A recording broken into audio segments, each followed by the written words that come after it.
আসসালামু আলাইকুম সবাইকে। আশা করছি তোমরা অনেক অনেক বেশি ভালো আছো। আজকে আমরা অর্থনীতি দ্বিতীয় পত্রের তৃতীয় অধ্যায় বাংলাদেশের শিল্প অধ্যায়ের লেকচার 2 নিয়ে হাজির হয়েছি। গত লেকচার যদি তুমি দেখে থাকো, এই লেকচারটা তোমার জন্য বোঝা এবং প্রাসঙ্গিক হবে।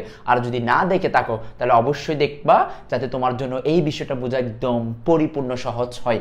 আজকে আমরা যে বিষয়টা প্রথমে দেখব, আমরা গত লেসনের মধ্যে লেকচার 1-এর মধ্যে আমরা পড়েছিলাম কুটির শিল্প, ক্ষুদ্র শিল্প, অতি ক্ষুদ্র শিল্প, মাঝারি শিল্প, বৃহৎ শিল্প, এগুলোর প্রত্যেকটার ক্লাসিফিকেশন দেখেছিলাম। আজকে দেখবো হচ্ছে আমরা বাকি যে শিল্পগুলো আমাদের ছিল সেই শিল্পগুলোর প্রত্যেকটার ক্লাসিফিকেশন। আমরা 6 নম্বরে যেটা এখানে দেওয়া আছে সেটা হচ্ছে হস্ত ও কারুশিল্প। হস্ত মানে কি? যেটা হাতের কাজ, আমরা বলে থাকি যেটা হাতের কাজ, সেটা হচ্ছে হস্ত ও কারুশিল্প। তাহলে প্রথমে একটু আমরা ডেফিনেশনটা দেখি। দেখো, হস্ত ও কারুশিল্প বলতে কারুশিল্পের শৈল্পিক মনন এবং শ্রমের ব্যাপক ব্যবহার বা বংশ পরম্পরায় প্রাপ্ত মেধা, দক্ষতা, তার মানে বাপ থেকে পাওয়া, দাদা থেকে পাওয়া কলা কৌশল ইত্যাদির মাধ্যমে সৃজনশীল ব্যক্তি প্রশিক্ষণ গ্রহণ করে প্রয়োজনে আধুনিক প্রযুক্তি ব্যবহারের মাধ্যমে সময়ের পরিবর্তনশীলতাকে সমন্বয় করে নান্দনিক এবং ব্যবহারিক যে পণ্য উৎপাদিত হয় তাকে বলা হচ্ছে হস্ত ও কারুশিল্প। তার মানে এখানে কিছু শব্দ একটু মনে হতে পারে, তোমার কাছে কঠিন লাগতে পারে, না একদম সহজ করে নাও। যে হস্ত কারুশিল্প বলতে কারুশিল্পের শৈল্পিক মনন এবং শ্রমের বিনিময়ে, যেটা হচ্ছে বংশ পরম্পরায় প্রাপ্ত মেধা, দক্ষতা এবং কলা কৌশলের মাধ্যমে অর্জন করে নিতে হয়, তাকে বলা হচ্ছে হস্ত ও কারুশিল্প। এখানে তোমার তেমন কিছু নেই। এখানে হচ্ছে এই ধরনের প্রশ্নগুলো আসে হচ্ছে জ্ঞানমূলক প্রশ্নে, এগুলো আসে হচ্ছে অনুধাবনমূলক প্রশ্নে। এর বাহিরে অন্য কোনো টপিক নিয়ে তোমাকে খুব বেশি হেজিটেট ফিল করতে হবে না, তুমি সহজ অ্যান্সার করতে পারবা। আচ্ছা, এরপর হচ্ছে হাইটেক শিল্প। এরপর আমরা দেখবো হচ্ছে কোন শিল্প? হাইটেক শিল্প 7 নম্বরে। তুমি চট্টগ্রামে যদি একটু চিনো, যে চট্টগ্রামের মানুষ হয়ে থাকলে আর কি, চট্টগ্রামে আগ্রাবাদে সিঙ্গাপুর মার্কেটের 7ম তলায় হাইটেক পার্ক, যেটা হচ্ছে আইসিটি প্রতিমন্ত্রী, যিনি তোমরা চিনবা হয়তো, জুনায়েদ আহমেদ পলক সাহেব, উনি কিন্তু এটা করেছেন, মানে ওনার মাধ্যমে এটা জিনিসটা হয়েছে। এটা হচ্ছে হাইটেক শিল্প এবং এটা যশোরে আছে, ঢাকাতে আছে, বিভিন্ন জেলায় কিন্তু এখন হচ্ছে। এগুলো সব হচ্ছে কি? হাইটেক শিল্প। আমরা একটু যদি দেখি, দেখো হাইটেক শিল্প কাকে বলে? জ্ঞান এবং প্রযুক্তি নির্ভর, জ্ঞান এবং কি নির্ভর? প্রযুক্তি নির্ভর, উচ্চ প্রযুক্তিভিত্তিক, পরিবেশ বান্ধব এবং আইটি ও গবেষণা ও উন্নয়ন নির্ভর শিল্পকে কি শিল্প বলা হয়? হাইটেক শিল্প বলা হয়। বাংলাদেশ সরকার গাজীপুরের কলিয়ায় হাইটেক পার্ক প্রতিষ্ঠা করেছেন। এটা শুধু গাজীপুরে না, পুরো বাংলাদেশের বিভিন্ন জায়গায় আমরা হাইটেক শিল্প দেখতে পাই বর্তমানে। আগে কিন্তু কম ছিল, এখন দিন দিন আরও বৃদ্ধি পাচ্ছে। আচ্ছা, এরপর হচ্ছে সৃজনশীল শিল্প। একটু মনোযোগ দিয়ে দেখতে হবে, সৃজনশীল শিল্প বলতে কি বোঝায়। দেখো, সৃজনশীল শিল্প বলতে সে সমস্ত শিল্পকে বোঝায় যা শৈল্পিক মনন এবং উদ্ভাবনী মেধা, দক্ষতা, কলা কৌশল অথবা আধুনিক প্রযুক্তি ব্যবহার করে নান্দনিক ও সৃষ্টিশীল পণ্য উৎপাদন করা হয়, তাকে বলা হচ্ছে সৃজনশীল শিল্প। উদাহরণগুলো একটু আমরা দেখে দেখো। এগুলো হচ্ছে, একটা হচ্ছে অ্যাডভার্টাইজিং, এরপর হচ্ছে স্থাপত্য, এরপর হচ্ছে আর্ট অ্যান্ড ফ্যাশন, তারপর হচ্ছে fashion design, film and video. এই ফিল্ম অ্যান্ড ভিডিও মানে ফিল্ম করে, মুভি করে না, ওগুলো আর কি। আচ্ছা, interactive leisure, software, music, performing art, publishing, software and computer, media অনুষ্ঠান, এই সবগুলো হচ্ছে কোন শিল্প? সৃজনশীল শিল্প। যেমন ডিজাইন করে, ডিজাইনাররা যেগুলো করে আর কি। এরপর হচ্ছে সংরক্ষিত শিল্প। তুমি উদাহরণগুলো দেখলে মনে রাখাটা সহজ। দেখো, সংরক্ষিত শিল্প সরকারি নির্দেশের মাধ্যমে যেসব শিল্প জাতীয় স্বার্থে সংরক্ষিত রাখা প্রয়োজন এবং যেসব শিল্প স্পর্শকাতর এবং সংবেদনশীল হিসাবে সরকারি বিনিয়োগের জন্য সংরক্ষিত থাকে, তাকে বলা হয় সংরক্ষিত শিল্প। যেমন আমরা বলতে পারি হচ্ছে অস্ত্র শস্ত্র, সামরিক সরঞ্জাম, এরপর হচ্ছে যন্ত্রপাতি, অস্ত্র শস্ত্র, সামরিক সরঞ্জাম এবং কি যন্ত্রপাতি। এরপর হচ্ছে পারমাণবিক চুল্লি, এরপর হচ্ছে সিকিউরিটি প্রিন্টিং, এরপর হচ্ছে টাকশাল, যে টাকা ছাপা, এগুলো যেগুলো আর কি, বনায়ন এবং সংরক্ষিত বনভূমি, এই সবগুলো হচ্ছে সংরক্ষিত শিল্পের উদাহরণ। আশা করি তোমরা সহজে মনে রাখতে পারবা। এখান থেকে কিন্তু এমসিকিউ প্রশ্ন আসবে, সেজন্য একটু মনোযোগ দিয়ে বিষয়গুলো পড়তে হবে। এগুলো হচ্ছে আসলে থিওরি পড়ার মতো, আর এই তথ্যগুলো বাজারে সবগুলো বইয়ে দেওয়া আছে, বিশেষ করে লেকচার পাবলিকেশনের বইয়ে খুবই সুন্দর করে দেওয়া আছে। তোমরা একটু দেখে নিলে তোমাদের জন্য বিষয়টা মনে রাখা কি হবে, সহজ হবে। আচ্ছা, এরপর হচ্ছে উচ্চ অগ্রাধিকার শিল্প। উচ্চ অগ্রাধিকার শিল্প হচ্ছে, দেখো উচ্চ অগ্রাধিকার শিল্প বলতে সেই সমস্ত শিল্পকে বোঝাবে যে সমস্ত শিল্পের দ্রুত প্রবৃত্তির মাধ্যমে ব্যাপক কর্মসংস্থানের সৃষ্টি হবে এবং এই খাত থেকে উল্লেখযোগ্য রপ্তানি আয় অর্জন করা সম্ভব হবে, তাকে বলা হচ্ছে উচ্চ অগ্রাধিকার শিল্প। উদাহরণগুলো একটু আমরা দেখি। দেখো, কৃষি এবং খাদ্য প্রক্রিয়াজাতকরণ বা কৃষি যন্ত্রপাতি প্রস্তুতকরণ শিল্প, এরপর হচ্ছে তৈরি পোশাক শিল্প, এরপর হচ্ছে আইসিটি এবং সফটওয়্যার শিল্প, তারপর হচ্ছে ঔষধ শিল্প, চামড়া শিল্প বা চামড়াজাত পণ্য শিল্প, এরপর হচ্ছে লাইট ইঞ্জিনিয়ারিং, এরপর হচ্ছে পাট ও পাটজাত দ্রব্য। এই সবগুলো হচ্ছে উচ্চ অগ্রাধিকার শিল্প। আশা করি বিষয়টা তোমাদের জন্য বোঝা সহজ হবে এবং মনে রাখাটা আরও বেশি সহজ হবে। আচ্ছা, এরপর হচ্ছে উচ্চ অগ্রাধিকার শিল্প। তার একটু মনোযোগ দিয়ে দেখো যে উচ্চ অগ্রাধিকার শিল্প কাকে বলে। দেখো, শিল্পের প্রবৃত্তি অর্জন, কর্মসংস্থান, এরপর হচ্ছে রপ্তানি আয় বৃদ্ধি সহ দারিদ্র্য বিমোচনে উল্লেখযোগ্য অবদান রাখার সম্ভাবনাকে সামনে রেখে যে শিল্পে পেশনা বা পৃষ্ঠপোষকতা দেওয়া হয় তাকে বলা হচ্ছে উচ্চ অগ্রাধিকার শিল্প। সাধারণত এখানে হচ্ছে কর রেয়াত দেওয়া হয় এই শিল্পের ক্ষেত্রে। কর রেয়াত মানে করের পরিমাণ কম দেওয়া হয়, শুল্ক সুবিধা সহ অন্যান্য নানাবিধ সুবিধা দেওয়া হয়, সেটা হচ্ছে অগ্রাধিকার শিল্পে। সর্বশেষ 12 নাম্বার, সেটা হচ্ছে নিয়ন্ত্রিত শিল্প। এগুলো জাস্ট একটু দেখে দেখে তোমাদের সামনে আলোচনা করা, কারণ তুমি এগুলো নিজে পড়ে নিলে সহজে মনে রাখতে পারবা, টেনশন নিও না। আচ্ছা, প্রাকৃতিক ও রাষ্ট্রীয় স্বার্থ বা জাতীয় নিরাপত্তা বা সংস্কৃতি, ধর্মীয় বিধিনিষেধ ইত্যাদি কারণে কতিপয় শিল্প স্থাপন ও পরিচালনায় সরকারের সংশ্লিষ্ট কর্তৃপক্ষের সুস্পষ্ট অনুমোদন হয়, তাকে বলা হচ্ছে আর নিয়ন্ত্রিত শিল্প। ওই যেগুলো আর কি, যেমন টাকা চাপানো হতে পারে, অস্ত্র তৈরি হতে পারে, বই চাপানো হতে পারে, এই সবগুলো হচ্ছে নিয়ন্ত্রিত শিল্পের উদাহরণ। আশা করি তোমরা সহজে মনেও রাখতে পারবা এবং সহজে তোমরা বিষয়গুলো বুঝতেও পারবা। আচ্ছা, এরপর আমরা দেখবো, দেখো কুটির শিল্পের সমস্যা। একটু এই বিষয়টা নিয়ে আমার একটু কাজ আছে, এগুলো নিয়ে একটু আমার কাজ আছে। দেখো, বাংলাদেশের কুটির শিল্পের সমস্যা। দেখো, আমরা গত ক্লাসে কুটির পড়েছি, অতি ক্ষুদ্র পড়েছি, মাঝারি পড়েছি, বৃহৎ পড়েছি। এখন আমার বইয়ে তোমরা জানো যে আমার একটি বই আছে, অর্থনীতি সলিউশন, অর্থনীতি প্রথম পত্র এবং অর্থনীতি দ্বিতীয় পত্রের দুইটা বই আমার হাতের লেখা, এবং এই দুইটা বই তোমরা চাইলে নিতে পারবা। এবং এই দুইটা বইয়ে আমি কুটির শিল্পের মনে করো 10টা সমস্যা দিয়েছি, আবার সমাধান দিয়েছি 10টা, তাহলে 20টা।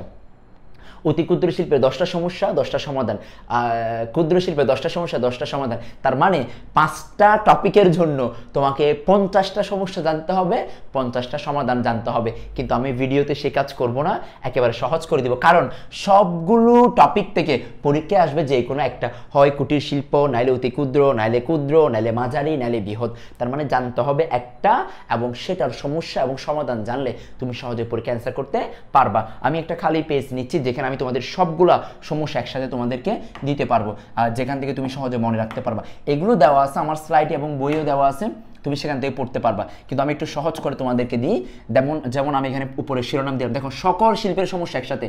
প্রথমে দিলাম হচ্ছে, দেখো প্রথমে হচ্ছে, দেখো আমি দিলাম হচ্ছে কুটির শিল্প। প্রথমে দিলাম হচ্ছে আমি কি শিল্প, কুটির শিল্প। এরপর শর্টকাটে লিখি অতি ক্ষুদ্র, এরপর হচ্ছে ক্ষুদ্র,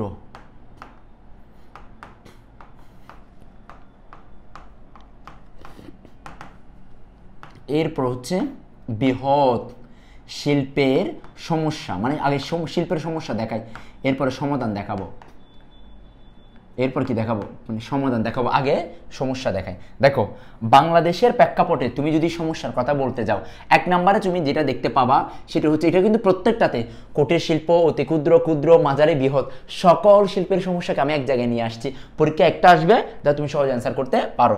1 নম্বরটা যেটা তুমি করবা সেটা হচ্ছে, বাংলাদেশে হচ্ছে কিসের অভাব, ঋণের অভাব। কিসের অভাব, ঋণের অভাব।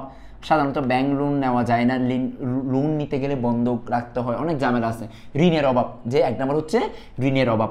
2 নম্বর হচ্ছে, দেখো ঋণের যদি অভাব হয় অবশ্যই মূলধনের অভাব পাবে, সেই জন্য হচ্ছে 2 নম্বর হচ্ছে মূলধনের অভাব, মূলধনের অভাব। তার মানে 1 নম্বর হচ্ছে ঋণের অভাব, 2 নম্বর হচ্ছে কিসের অভাব? মূলধনের অভাব। 1 নম্বর হচ্ছে ঋণের অভাব, 2 নম্বর কিসের অভাব? মূলধনের অভাব। এই সবগুলো হচ্ছে সমস্যা। আচ্ছা 3 নম্বর দেখো, ঋণের অভাব এবং মূলধনের অভাব হলে তাহলে হচ্ছে তোমার কাঁচামালের অভাব হবে। কিসের অভাব হবে? কাঁচামালের অভাব হবে।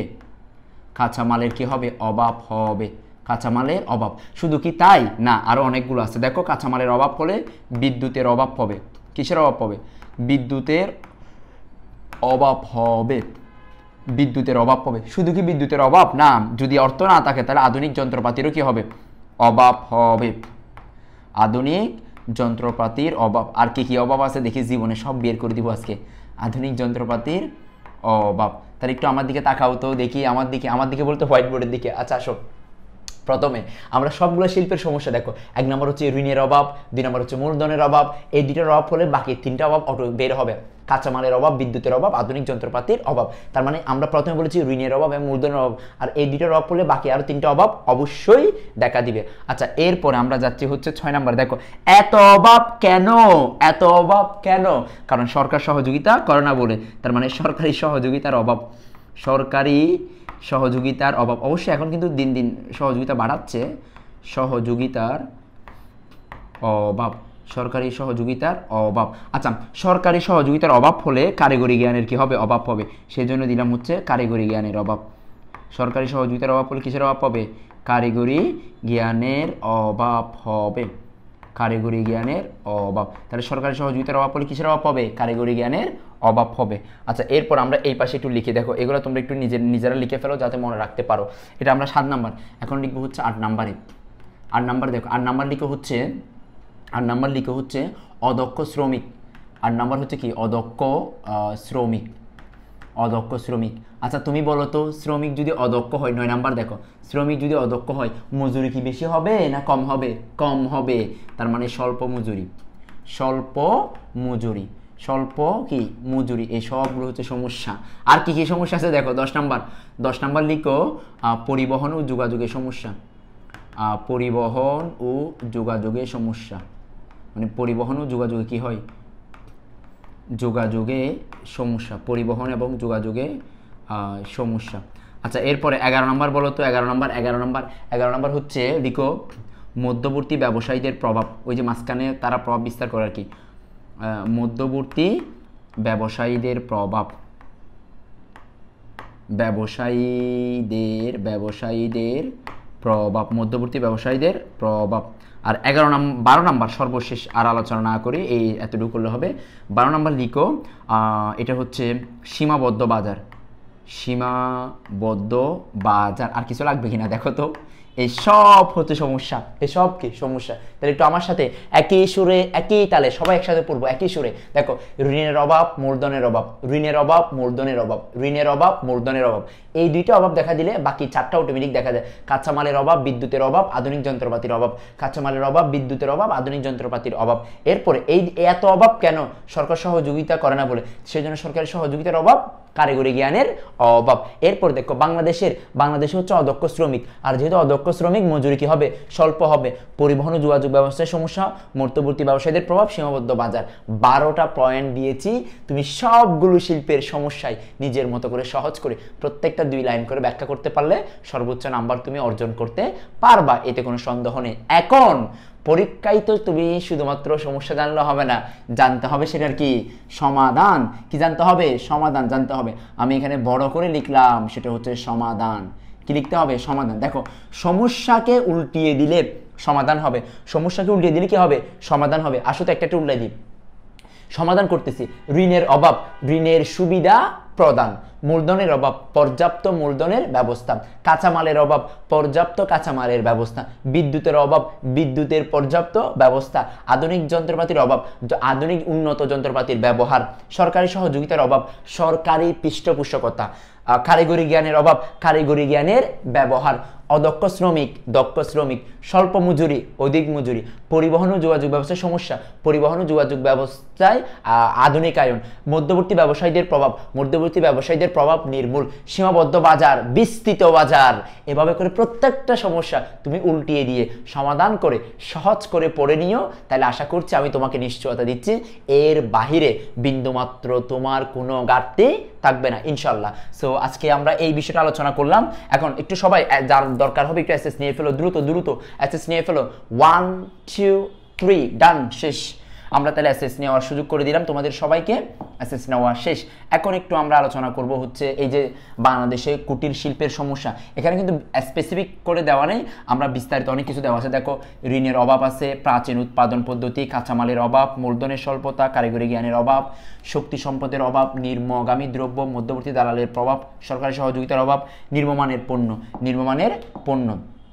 এখন সমাধানগুলো দেখো, তো দেখো আবার কুটির শিল্পের সমাধানগুলো দেওয়া আছে এখানে, যে সমাধানগুলো আমি একদম বক্স করে যাতে মনে রাখার মতো করে সহজ করে তোমাদের সামনে তুলে ধরেছি।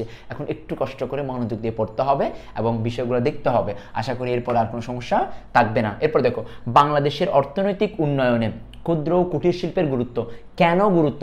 এই গুরুত্বগুলো আবার সব জায়গায় লিখতে পারবা, তার মানে একদমই কঠিন না। জাস্ট এখানে দেওয়া আছে প্রত্যেকটা পয়েন্ট তুমি দেখে দেখে আলোচনা করলে একদম সহজে পরীক্ষার খাতা কি করতে পারবা, লিখতে পারবা। আমি এগুলো নিয়ে আর বিস্তারিত আলোচনা করলাম না, কারণ তুমি এগুলো একদম নিজে পারবা, নিজে একটু ভালো মতো পড়ে নিও। আচ্ছা, এরপর আমরা দেখবো হচ্ছে দেখো বৃহৎ শিল্পের সুবিধা। এগুলো একটু আমি আলোচনা করতে পারি যে বাংলাদেশের প্রেক্ষাপটে বৃহৎ শিল্পের কি কি সুবিধা আছে। 1 নম্বর হচ্ছে পণ্য ক্রয়ের বেলায় সুবিধা, 2 নম্বর হচ্ছে বিক্রয়ের সুবিধা, 3 নম্বর হচ্ছে উৎপাদন কৌশল, 4 নম্বর হচ্ছে প্রচার সুবিধা। এগুলো নিজেরা পারবা, আমি সেজন্য ব্যাখ্যা করছি না, নাহলে আমি ব্যাখ্যা করতাম। ঝুঁকির পরিমাণ হ্রাস, অবশ্যই ঝুঁকির পরিমাণ হ্রাস। ব্যবস্থাপনা সুবিধা, বৃহৎ ব্যবস্থাপনা যেহেতু হয় সেই জন্য সুবিধা হয়। দক্ষ ব্যক্তি নিয়োগ করা যায়, দক্ষ কর্মকর্তা কর্মচারী নিয়োগ করা যায়, গবেষণা করা যায়। বিশেষীকরণের সুবিধা, বিশেষীকরণ মানে কি বুঝো? এক একটা ডিপার্টমেন্টকে আলাদা আলাদা করে যে ডিপার্টমেন্টের জন্য যেই কাজ সেই কাজ করানো যায়, সেটা হচ্ছে বিশেষীকরণের কি সুবিধা।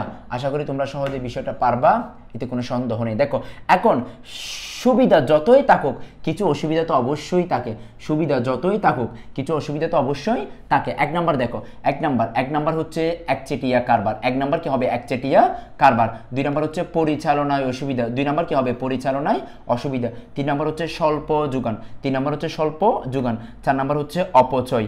5 নম্বর হচ্ছে অপর্যাপ্ত চাহিদা এবং 6 নম্বর হচ্ছে উৎপাদন সমস্যা। 6 নম্বর হচ্ছে উৎপাদন সমস্যা। 7 নম্বর হচ্ছে ঝুঁকিবহুল কারবার। 8 নম্বর হচ্ছে উৎপাদন খরচ বৃদ্ধি। 9 নম্বর হচ্ছে ধন বৈষম্যের সৃষ্টি।